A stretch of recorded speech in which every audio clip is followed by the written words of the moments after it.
man ng bawat gagawin natin, ang mahalaga meron tayong equipping how to make godly decisions. Dear God, we thank you that you want us to make good decisions. Pagpalain niyo po kami ngayon na kami ay magkaroon ng kaliwanagan kung paano magpapasya at paano gagawa at bubuo ng mga pasya sa malalaki man o maliliit na issues ng buhay namin. Ngayon, humihiling kami ng simpleng mensahe na aming maunawaan at maipapamuhay at matatandaan, lalo na sa mga oras ng kalituhan. Patawarin niyo po kami sa mga kasalanan namin, aming Diyos. Ang mga kulang namin, hinihiling namin punuan ninyo.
At kayo po, ang tinig nyo maging gabay, liwanag ng aming buhay.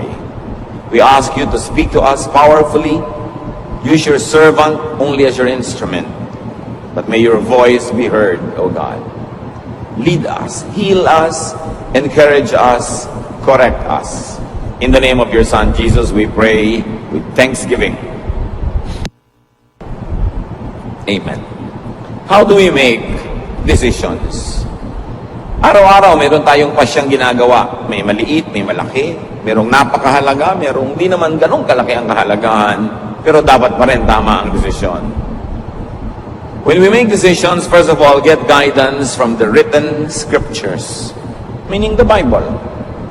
Salamat na lang, napakamahalagang general teachings and sometimes even specific teachings are in the Bible.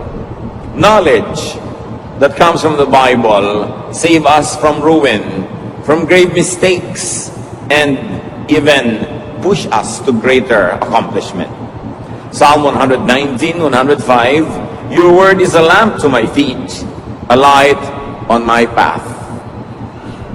Siyempre, ang image rin ito ay isang taong naglalakad sa dilim ng gabi na maaari siyang makatapak ng ahas, maaari siyang matalisod, maaaring mahulog. At ang salita daw ng Diyos na nakasulat sa Biblia ay liwanag na nagsisilbing gabay sa kanyang dinaraanan. Para mga maliliit na footlight sa isang landas o kaya ay portable light, flashlight na dala-dala ng naglalakad. Ganun kahalaga na ito ay nakakatulong sa bawat hakbang na ginagawa ng tao. Psalm 119:99, I have more insight than all my teachers, for I meditate on your statutes. Nadadaig pa daw ng estudyante ang guro kung lagi niyang pinagbubulay-bulayan ang mga kautusan ng Diyos. So when you say scriptures, of course, you mean the Old Testament and even the New Testament that has been passed on to us. Especially, very powerfully, the teachings of Jesus Himself. Matthew 13:54, coming to his hometown, he, meaning Jesus, began teaching the people in their synagogue. And they were amazed. Where did this man get this wisdom? They asked. So nakakita sila, nakarinig sa Panginoong Jesus ng mga bagong anggulo ng katuruan, mga bagong husay, bagong galing, bagong kaliwanagan na hindi nila nakita, nadinig sa mga dati na nilang mga guro. Pero ang mahalaga dito, sinasabi that Jesus was primarily a teacher. Kaya ang tawag sa kanya, Rabbi. So dapat siya ang ating number one na guro, pamantayan. Sinusukat natin yung mga nadidinig natin at nalalaman sa Old Testament, maging sa New Testament, sa pamantayan ng greatest teacher, the Lord Jesus Christ. So we get guidance from the written word. Dapat dala-dala mo ang Biblia mo, sa ulado mo, nasa computer mo, at para nananariwa sa iyong alaala ang mga principles, teachings, commands, promises, and the stories in the Bible, models of whom we should follow, models that we should not follow. At pagbuo ang ating pagkakaunawa dito, malaki na ang pagkakataon na tama ang magiging desisyon natin. Alam natin kung sinong hindi dapat tularan, sinong dapat tularan. Alam natin kung ano ang mga pamantayan na ibinigay sa atin. Napakahalaga nung nakasulat. At dahil nakasulat, hindi na napapalitan, kaya hindi pa bago-bago. Pwedeng asahan. Bukod dyan, you get guidance from the spiritual scriptures. Bansag ko lang yon na spiritual scripture. Ibig sabihin, yung salita ng Diyos, utos ng Diyos na hindi nakasulat, like revelation by the Spirit. Guidance, ideas in the realm of thought. Pwede ka magbukas ng pahina ng Biblia para humanap ng guidance, at pwede din ipikit mo ang iyong mata, patahimikit mo ang iyong puso, magbulay-bulay ka, at marinig mo yung munting tinig ng Diyos na kumakausap sa iyong espiritu. Acts 8:29, the Spirit told Philip, go to the chariot and stay near it. In other words, hindi naman si Philip ang nag-isip na pupunta siya doon sa taong ito na nakasakay sa isang karwahe para niya turuan ang salita ng Diyos. Ang Espiritu ng Diyos ang nag-udyok sa kanya. Kung paano niya ito nadinig? Sound waves ba to? Thought waves ba? Hindi sinabi sa atin. Pero, nakuha niya yung mensahe at sinunod niya.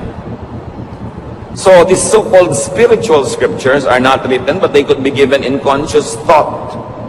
Paggising ka, mulat, o nag-iisip, they come in inspiration, realization, enlightenment, kaliwanagan. Ibang iniisip-isip mo, binubulay-bulay, tapos biglang nalaman mo.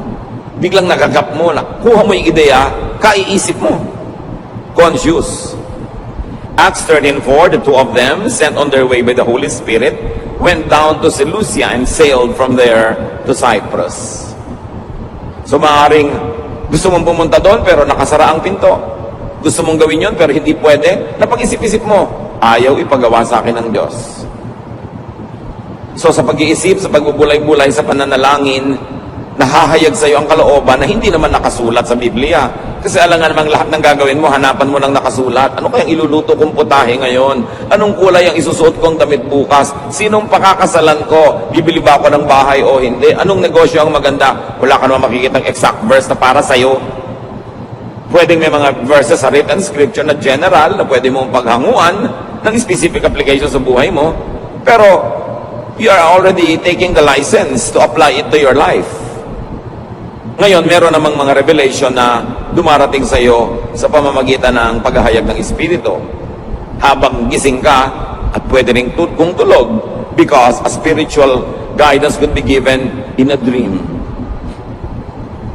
Merong napapanaginipan nila ang sagot sa kanilang tanong. Pero siyempre, maiingat tayo dahil hindi mo naman alam kung aling panaginip ang dahil lang kulang ka sa paligo. Alin ang dahil mang marami kang inaalala tuloy hanggang sa pagtulog mo, sumisiksik sa utak mo at sa panaginip, at alin ang galing sa tinig ng Diyos. Pero, yes, napakaraming instances na ginamit ng Diyos ang panaginip sa pagbibigay ng guidance sa mga tao. Acts 11:12, the Spirit told me, Peter speaking, to have no hesitation about going with them. At sa panaginip niya nakuha yung sagot. Kasama siyempre sa spiritual scriptures ang discernment, pakiramdam. Yung wala kang basihan na conscious, na intellectual reason, pero nararamdaman mo. So may pakiramdam, kaya dapat ang tao marunong makiramdam. How else do you make decisions? Get guidance from what we call the practical scriptures. Meaning, practice, action, what happens, yung mga nagaganap. Tuwing aalis ka, lagi nalang umuulan, parang ayaw kang paalisin, makakaramdam ka. Tuwing meron kang gustong gawin, parang may humahadlang sa'yo, kailangan lamang maisip mo, sino bang humahadlang sa akin? Ang Diyos ba o si Satanas? Tuwing gusto mo magturo ng Bible, laging sumasakit ang ulo mo, pero sa ibang araw, hindi sumasakit ang ulo mo. So, baka si Satanas yan, kasi ayaw kanya maging teacher. O baka may life habit ka na tuwing oras ng pagbabible study, doon ka talaga sumasakit ang ulo dahil may iniinom ka palang gamot o meron ka palang kulang sa tulog the day before. You've got to look at all those. Yung practical reasons, spiritual reasons, and scriptural reasons, titimplahin mo ngayon para makagawa ka ng desisyon. But when we say practical scriptures, we mean supernatural direction or intervention.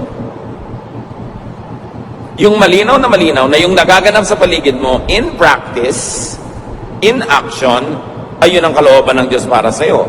1 Kings 17, 2-4. Then the word of the Lord came to Elijah. Leave here, turn eastward, and hide in the Kerith ravine, east of the Jordan. You will drink from the brook, and I have directed the ravens to supply you with food there. So, paano naman nadinig ni Elijah yung boses? Hindi sinabi sa atin kung voice waves o thought waves. Pero ang mahalaga, mayroong supernatural intervention. Tagtuyot, pero doon ay bukal na may lumalabas sa tubig. So, malalaman nung, dito nga ako gustong patirahin ng Diyos ngayon kasi may tubig. Tapos, wala namang pagkain doon, nasa gitna ng kawalan. Pero may mga uwak, mga ibong mandaragit, magnanakaw ng mga pagkain ng may pagkain, hindi ang dagit-dagit nila. Pero itong mga ito ang nagsusupply kay Elijah ng pagkain. Dumadating sila, may dadalang pagkain. Can you imagine itong ibon, hindi niya kinakain yung pagkain? Nandun na sa kanyang tuka.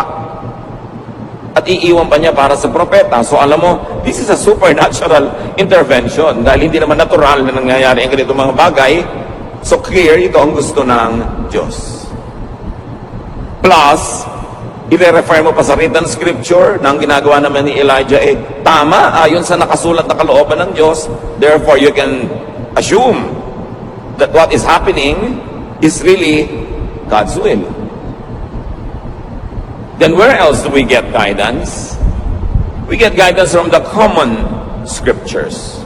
Yung mga karaniwan, hindi himala, hindi revelation, hindi panaginip, hindi nakasulat sa Bible, what we call natural scripture. Like knowledge. May knowledge ka naman eh. Sabihin, Pastor, ano po bang gagawin ko? A, B, o C? Isipin mo, mag-isip ka sa palagi mo, anong pinakamabuting gawin? Nung inisip-isip ko po, B. Di yun ang gawin mo, kaya ka nga may isip. Lalong-lalo kung hindi mo mahanapan ng scripture na ilalapat, na written scripture. Hindi ka pinapapanaginip, walang spiritual scripture. Wala ring practical scripture kasi hindi naman nanghihimasok ang Diyos sa mga nangyayari sa buhay mo araw-araw para malaman mo talaga kung sa Kanya gusto pumunta. So anong gagamitin mo? Mag-iisip ka. Use knowledge, common sense, and also your conscience. How does it feel sa espiritu mo at sa puso? Dahil lahat ng yan ay galing din sa Diyos. Yung knowledge, common sense, conscience, galing sa Diyos. Pero, pwede rin niyang mabaluktot, madaya ng ating kaaway na spiritual. Kaya hindi lang basta konsyensya ang pinapakinggan, ito ba'y konsyensyang nakababad sa salita ng Diyos? Konsyensyang masunurin sa kalooban ng Diyos? Therefore, ito'y konsyensyang magiging sensitibo sa mali at sa tama. Kasi hindi siya gasgas. Hindi siya puro kalyo na wala nang maramdaman. Kasi may mga konsyensyang wala nang maramdaman. Hindi ibig sabihin walang dapat maramdaman, kundi nawala na ng pakiramdam. Dahil hindi pinapakinggan yung konsyensya. Pero yes, kasama pa rin yan sa pagtimpla natin ng desisyon. How does it feel? What do you think of it? What does the Bible say? Ano ang nakikita mong mga nangyayari sa paligid? Pinagsasama-sama. Pero meron talagang salita ang Diyos na hindi nakasulat sa papel, sa computer, hindi nakauka sa bato, nasa puso, ng tao. Kaya kasama ang puso sa pagtitimbang ng mga bagay-bagay. Romans 2:15, this proves that a conscience is like a law written in the human heart, and it will show whether we are forgiven or condemned. So yan daw budhi, yung bait, yung konsyensya, ay tulad din ng batas ng Diyos na sa puso naman isinulat.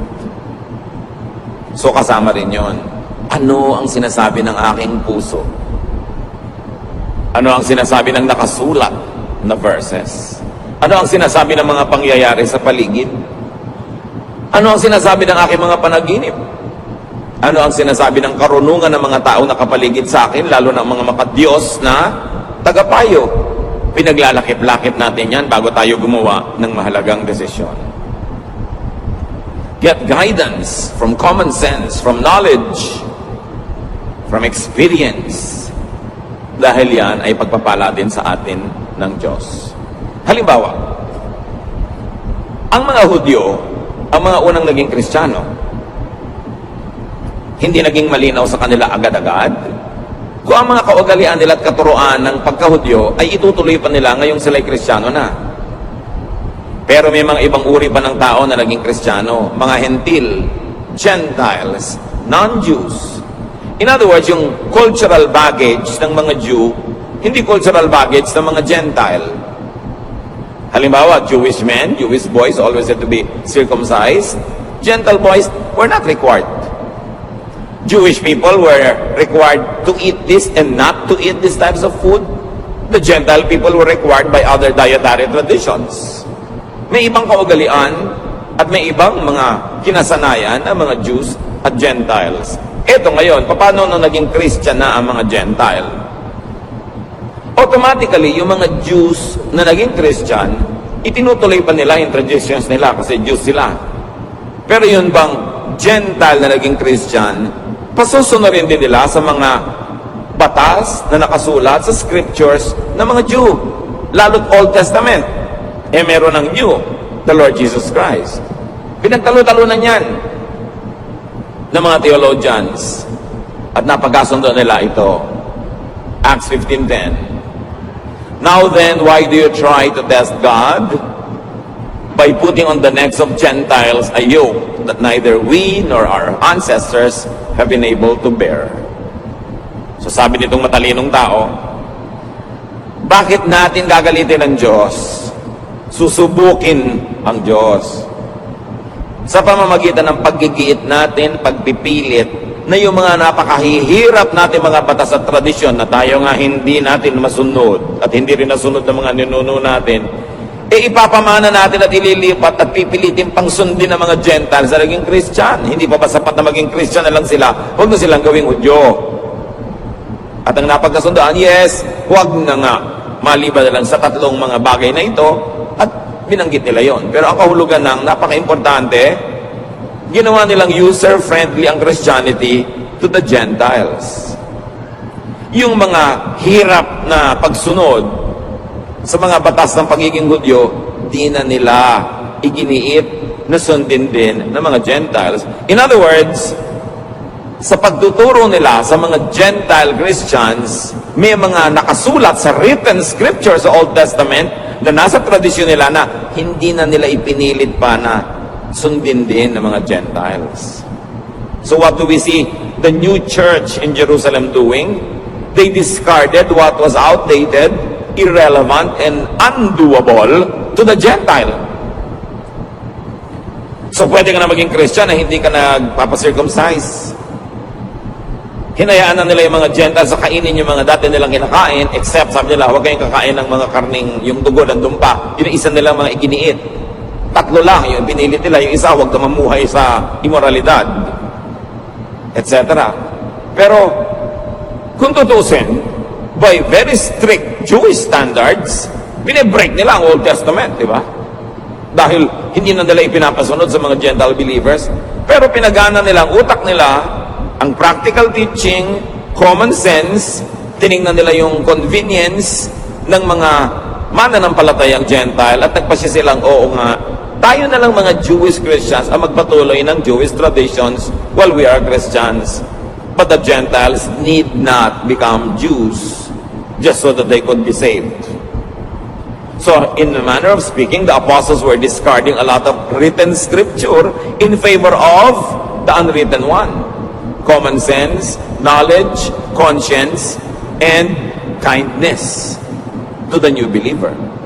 Hindi sila nagpakamatay, pumatay, at nanggera para igiit yung written scripture na sa culture and lifestyle of the new believers, wala namang ugat, walang pinag-ugatan, hindi kakapit, at wala namang kahulugan. Yun na lang pinakakonte ang itinira nila para yung mga Kristiyanong Gentile, hindi na sila mabigatan tulad ng bigat na dinala ng Israel na sila na rin ang umaaming di naman nila na kayang dalhin. Saan pa tayo kukuha ng mga basehan ng pagde-decide? Among the common scriptures, nature. Kailangan marunong ka rin makinig sa nature dahil Diyos ang lumikha niyan. Luke 12:54, he said to the crowd, when you see a cloud rising in the west, immediately you say, it's going to rain, and it does. Yan ang sabi ng Panginoon. Pag nakakita kayo ng senyales sa himpapawirin na may ganitong uri ng ulap, alam niyo uulan, at uulan nga. So, ibig sabihin, kung nagbabala kayong mamangka, magbiyahe, maglakbay, huwag nyo na ituloy kasi uulan. Or ituloy nyo, pero maghanda kayo na mababasa kayo sa daan. So, Pastor, ikakasal po ako, gusto ko maging June bride, gusto ko po garden wedding, iha, tag-ulan. Ano ba ang trahe de boda mo? Kapote? Hindi po, yung may mahabang-mahaba pa ng buntot. Kakalad ka rin may putik dahil gusto mo garden. Ipag-pray po natin, di po ba mabait si Lord? Ikaw mag-pray mag-isa mo. Tag-ulan, hindi ko sasabihin sa Diyos na huwag niyang paulanin kasi tag-ulan eh. So kahit anong kasal ang gawin mo, ano yung faith mo at binaha yung kasal mo, huwag ka magtampo sa Diyos because you must listen to nature. God is the author of nature. Kahit ka pastor, kahit ka banal, sumakay ka sa barkong sira, lumubog, mamamatay ka. Hindi na dadaan sa kabanalan yung lulutang ka sa tubig. Dahil sabi ng gravity at ng law of buoyancy, lulubog ka. When your weight is greater than the weight of the water that your body displaces. So, lulubog ka. You've got to respect nature. Huwag mong daanin sa dasal. Huwag kang humingi ng himala. Sumunod ka na lang sa nature. Magpakasal ka ng Pebrero, bihirang umulan. At kung talagang sure ka, ayaw mong mabasa yung mga entourage mo, edi indoors, ba't makailangang garden pa? Proverbs 6:6, go to the ant, you sluggard, consider its ways, and be wise. O siya, sabi din sa Proverbs, tingnan mo yung mga langgam, matuto ka sa kanila, ang liit-liit ng utak niyan, kasi ang liit niya, yung utak mo ang laki. Pero dapat, matuto ka. Yung mga langgam, pag tag-araw, doon sila nagtatrabaho, doon sila nangongolekta ng pagkain nila, iniimbak nila, para pag nagtag-ulan, nandun lang sila sa mga lungga, tahimik sila. So dapat din, iayos mo ang ginagawa mo ayon sa panahon, sa seasons. Hindi mo makikita sa scripture kung kailan na magandang date ng pagpapakasal, pero makikita mo sa nature kung ano yung date na bagay sa motif ng kasal mo. Luke 21:29-30, look at the fig tree and all the trees. When they sprout leaves, you see for yourselves and you know that summer is near. Kahit sa puno, makakabasa ka ng mensahe ng Diyos. Malapit na magtagulan, malapit na magtaginit. Pag wala ng dahon ng puno ng siniguelas, alam mo na kung ano ang panahon. Pag nagpupulahan ng mga ponsetya, alam mo mangyayari. Nandun yun. Isa pa na pwedeng pagkuhanan ng guidance, common scripture, science. The most useful and practical science, physics. Then you can also learn from chemistry, biology. Medicine comes from that, from a lot of chemistry and biology. May sakit po ang nanay ko, ipag-pray natin. Pinainom mo na ba ng gamot? Hindi po, ipag-pray na lang natin. Painumin mo na ng gamot. Ipadoktor mo. May pinaghihimalaan. Paano kung hindi paghimalaan ng nanay mo? Di gamitin mo yung natural, available, scientific way para siya gumaling dahil Diyos din naman ang nagsulat ng mga laws of science. 2 Kings 20 verse 7, merong haring mamamatay na. Then Isaiah said, prepare a poultice of figs. They did so and applied it to the boil, and the king recovered. Mamamatay na yung hari, yung pala ang gamot lang naman ay konting mga dinikdik na mga dahon-dahon na itinapal, gumaling. Propeta to ha, hindi niya pinagdasal. Pinagdikdik niya ng dahon. Because alam din niya yung science of medicine. So kasama sa pagde-decide yun. Ipapagamot po ba namin ang nanay namin o ipapapray? Hindi gawin ko pareho.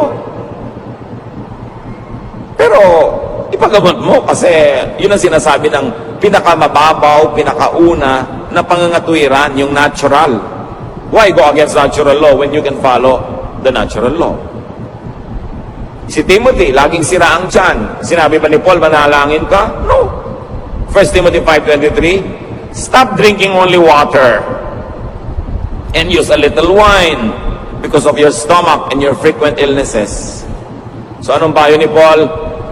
Puro tubig kasi pinag-iinom-inom mo, baka may mga butete pa at mga kitikiti. Tumigil ka muna ng uminom ng tubig. Ang inumin mo muna wine kasi may alcohol yan, content, mayroong medicinal content yan, makakabuti sa'yo. So dapat marunong tayong sumunod sa science. Another common scripture that you can ask you to help make you a decision is your heritage. Kaugalian, tradisyon, na maraming mga bagong born again Christians gusto agad itapon lahat ng tradisyon. Parang wala namang natututunan mula doon.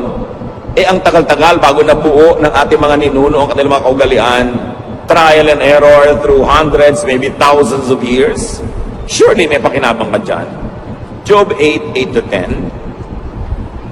Ask the former generation and find out what their ancestors learned.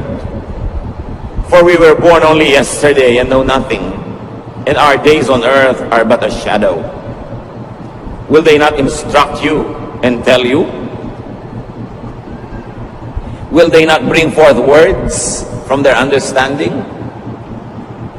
So ano ang payo kay Job? Hindi mo naiintindihan ang nagaganap sa buhay mo? Hindi mo alam ang sagot sa mga tanong mo? Ba't di mo tanongin lang yung mga ninuno? Para malaman mo. Kung ano yung naalaman na nila noon pa at alam na nila, para huwag ka nang mapagod na mag-aral pa ngayon.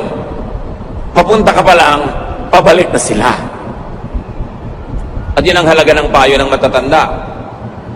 20 anyos ka, may kausap kang 80 anyos. Imagine, 4 times na buhay mo na yung naibuhay niya. Surely may maituturo siya sa'yo. Kailangan pahalagahan mo yon. Sabi niya, pag tinanong nyo ba yung mga ninuno nyo, hindi ba sasagutin kayo?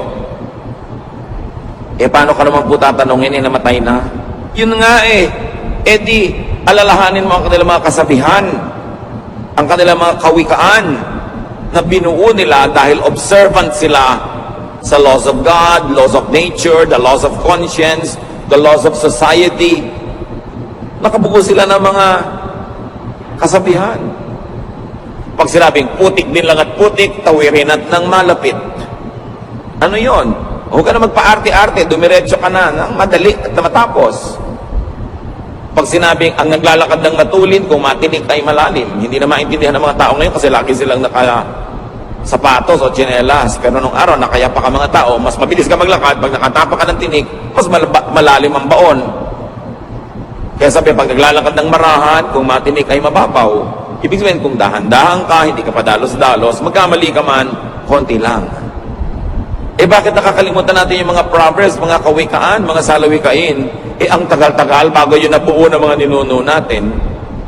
Kaya mahalaga, may connection ka sa past. Nakikinig ka sa matatanda.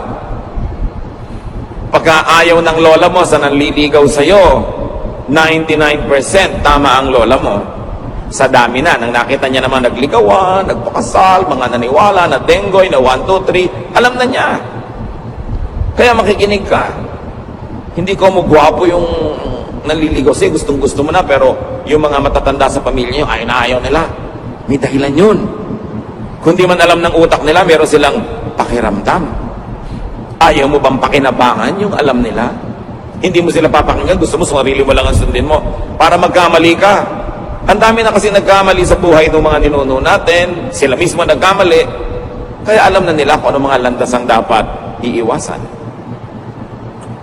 Kasama rin sa common scriptures na matatawag, history. Ang kasaysayan natin. Kaya hindi marunong mag-aral ng history, hindi marunong magtala, hindi marunong matuto sa mga nakasulat na may tendency na ulitin nila ang pagkakamali ng mga nagkamali na. Esther 6, 1-2. That night, the king could not sleep. So he ordered the book of the Chronicles, the record of his reign, to be brought in and read to him. Hindi makatulog ang hari. Sabi niya, ipadala nga dito ang volume ganito, chapter gano'n, ng history natin. At nag-review siya. Pinakinabangan niya ang hindi niya pagkatulog. At meron siya mga nadiskubre doon na mga dapat ituwid, mga dapat gawin na hindi pa nagagawa, na ituwid niya. Kasi, nire-review niya ang history. Where else do you get guidance? Aside from the written Word of God, the Word of God written in our hearts, the Word of God that is in our conscience, the Word of God that is in the counsel of wise people, get guidance from your people's scriptures. Na binabanggit na natin kanina, ang Proverbs, mga kasabihan. Sa Bible, nandiyan ang Proverbs sa mga Jews, Proverbs sa mga ninuno nila. Meron din tayong Proverbs. At hindi masama, hindi labag sa kalooban ng Diyos na pakinggan din natin ang ating mga Proverbs. Masyado kasing glorified kasi nakasulat, canonized, authorized, yung Proverbs sa mga Jews dando sa Scripture. Pero meron din tayo. Pakinabangan mo rin yun. Yung mga tradisyon, values of your people, the collective consciousness of a nation should be available to you when you need counsel. Anong ginawa ni Solomon? Dahil matalino siya, Ecclesiastes 12, 9-10, not only was the teacher wise, but he also imparted knowledge to the people. He pondered and searched out and set in order many proverbs. The teacher searched to find just the right words, and what he wrote was upright and true. So bukod sa matalino si Solomon na lumikha siya ng mga salawikain niya, sinaliksik niya ang mga salawikain ng kanyang bayan. Kinolekta niya ang mga kasabihan ng matatalinong tao, ng mga matatalinong matatanda sa kanyang bansa. At nire-write, inedit, inayos. At yun ngayon ang nababasa natin na Book of Proverbs. Kasi kinolekta niya. Kayo, kinukolekta nyo ba mga sinasabi ng lola nyo? O pinagtatawanan nyo? Kung galing kayo sa mga bayan-bayan, kung saan-saang sulok ng bansa, kinokolekta nyo ba yung mga kasabihan ng matatanda? Kasi maraming matatanda, sumasa kabilang buhay na, pag inilibing sila, kasama sa libingan, ang kanilang mga kasabihan, kung hindi nyo na naisulat, wala nang makakaalam, daang taon namamalagtas. Mga tumatakbo, mga kumakarera, na kung nanalo, binibigyan ng bulaklak, inilalagay sa kanilang ulo, o mga dahon-dahon, tulad na nasa ulo ng mga makata, o mga bulaklak, o mga medalyang isinasabi sa kanilang leeg. Sabi dito, yan ang halaga ng payo ng magulang. Makinig ka sa tatay mo, makinig ka sa nanay mo, or their equivalents in your life. Kasi makakatulong yan sa buhay mo. So, ilan na ang pagmumulan ng ating karunungan para matimpla natin kung anong gagawin natin sa buhay?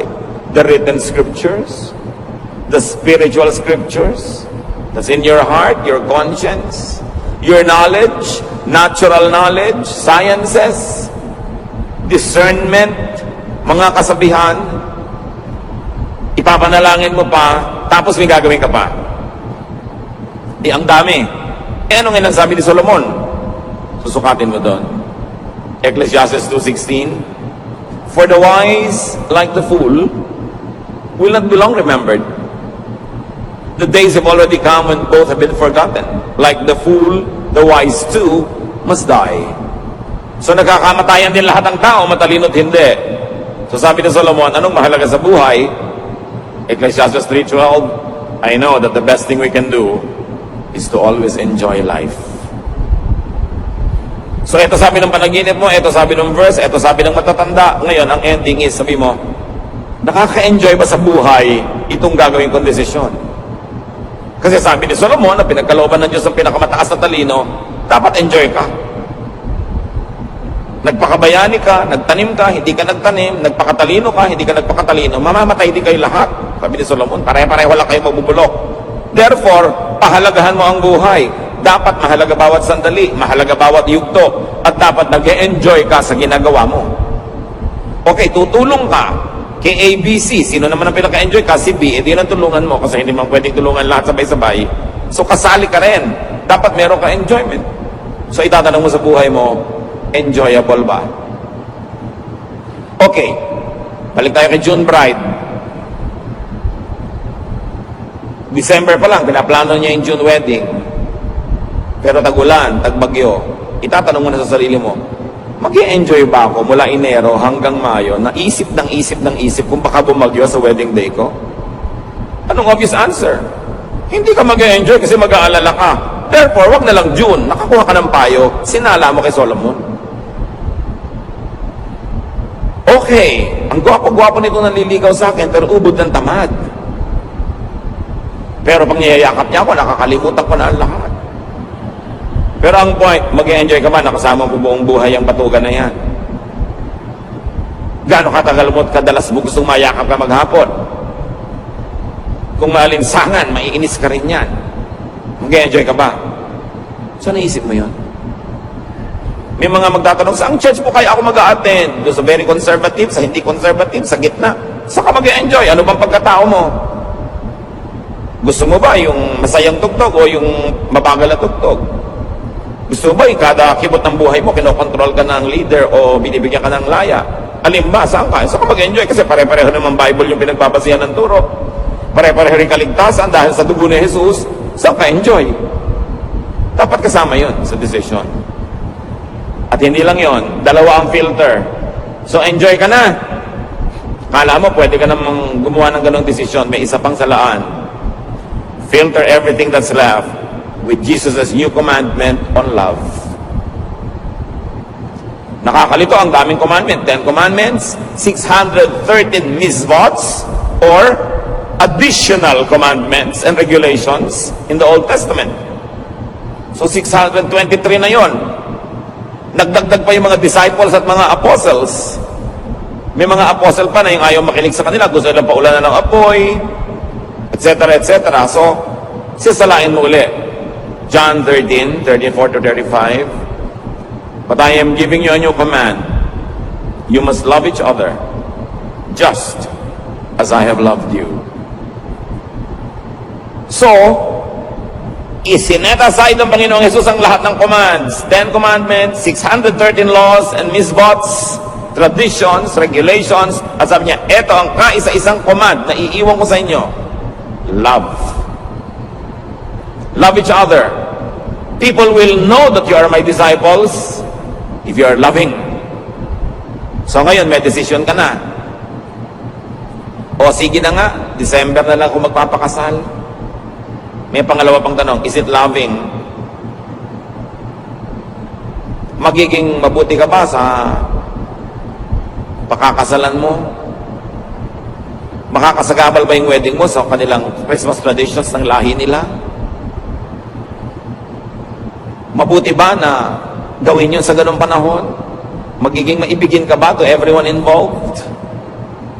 Pag sabi mong yes, it will be very loving to them, then go ahead. Pero pag sabi mong teka, hindi, magiging malupit sa iba. Pinipilit ko lang, pero actually may magsasuffer. Then you know how to decide. So pag na-factor mo na lahat yung pinag-usapan natin, sasalain mo kay Solomon, is it enjoyable? At sasalain mo kay Jesus, is it loving? Is it considerate? Is it kind? Then you will know where to stand. John 9:14-16. The day when Jesus made the mud and healed the man was a Sabbath. So the people took the man to the Pharisees. They asked him how he was able to see, and he answered, Jesus made some mud and smeared it on his eyes. Then after I washed it off, I could see. Some of the Pharisees said, this man doesn't come from God. If he did, he would not break the law of the Sabbath. Others asked, how could someone who is a sinner work such a miracle? Since the Pharisees could not agree among themselves, etc., etc. Ano yung issue? May written law. Di ba doon tayo kukuha ng guidance sa written law, written scripture? Walang magtatrabaho sa Sabbath. Pero merong bulag. Ang tagal na niyang bulag, ayaw na ng Panginoong manatili pa siyang bulag kahit isang araw lang. Kaya nung kumonsulta sa kanya, Sabbath, ipagpapabukas pa ba ng Panginoon? Hindi. Gumawa siya ng putik, hinapal niya sa mata, nakakita yung mata, kumalat ang balita, nagtrabaho si Jesus a Sabbath. He broke the law. He broke the written scripture. Pero bakit pwedeng gawin ni Jesus?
Sagwa, tsaka sign of slavery nung araw, bla bla bla bla bla bla. Pero teka, ano sinasabi ng law of Jesus dyan?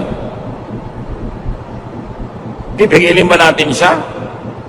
So may pumipigil, may hindi. Depende kung anong scripture ang pinangahawakan. Maybe scripture of church tradition against the scripture that is written, wala naman talaga nakasulat tungkol sa hikaw na yun. So, nagkakaiba-iba ng pagbasa. Pwede ko po bang payagan itong babaeng makasalanan na ito na umattend sa church? Teka, hindi ba sabi ni Jesus, I came to seek and save the lost? Lost nga yan, ba't ko pagbabawalan?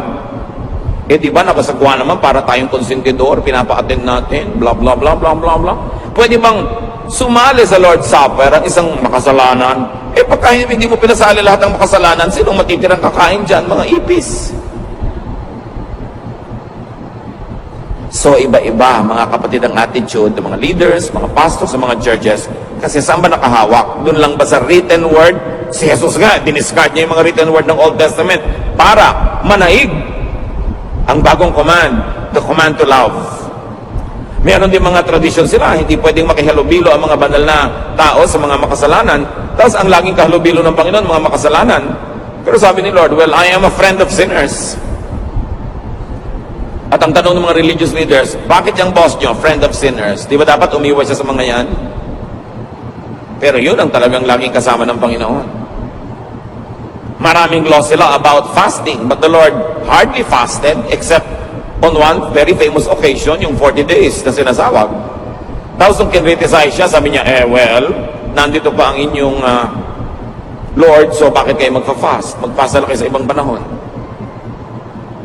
Pag sobra ka naging technical, lagi ang pinanghawakan mo yung written verse, lalo't Old Testament pa yon, o kaya galing sa mga istriktong mga alagad ng Panginoon na mas istrikto pa kaysa kay Jesus, pagiging istrikto ka rin, it's your choice. Saan nakahawak ang verse? May hahawak ang verse yun kaya pagpipilitan niya, pero doon ka lang ba talaga kumukuha? Samantalang si Jesus, si Solomon, nagsabi na mag-adjust kayo. Sinasabi, makinig kayo sa payo na inyong mga magulang. Lahat ba ng payo ng magulang nyo? Verse? Dahil kumukuha sila doon sa unwritten verse. Common sense. Experience. Tradition. Si Solomon, nang walekta ng mga salawi kayo ng mga matatanda. Yung ba mga salawikay ng bayan niya, galing sa bibig ng Diyos? Written word ba yon? No. But it came from wisdom. And wisdom comes from God. Therefore, it becomes useful. So you must contextualize. Hindi ko mo may verse, bulag mo nang i-apply sa buhay ng iba. Samantalang, yung sumulat at yung sinulatan, sila yung nag-uusap no, nakikibasa ka lang ngayon, ikaw ba yung kausap para i-apply mo agad sa buhay mo? Siyempre, pwedeng i-apply yan, generally speaking, kaya nga merong saysay at may halaga sa atin. Pero kadita-detalyehan, kaliit-liitan ng sabi ni disciple na ganito, kay babaeng ganon, ikaw ba yung kausap? Kailangan ka bang sumangkot sa usapan na yon at yung buhay mo mawala ng enjoyment o mawala ng love?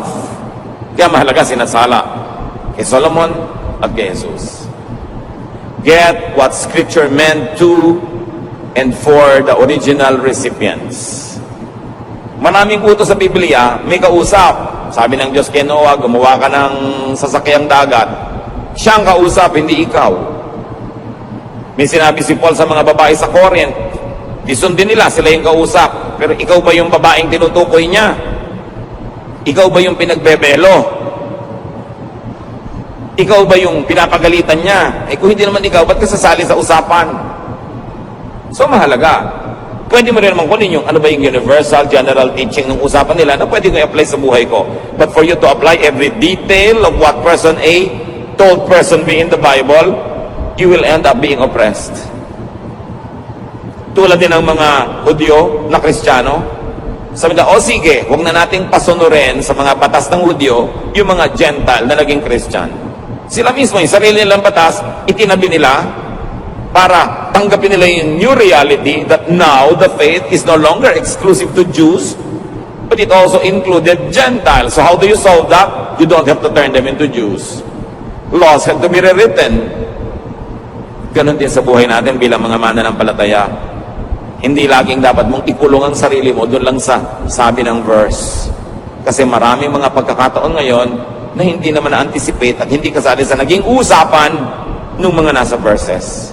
Kaya tayo may common sense, may loving sense, at merong sense of enjoyment of life. Put all of this together, pray about it, and you will be in a better position to make decisions.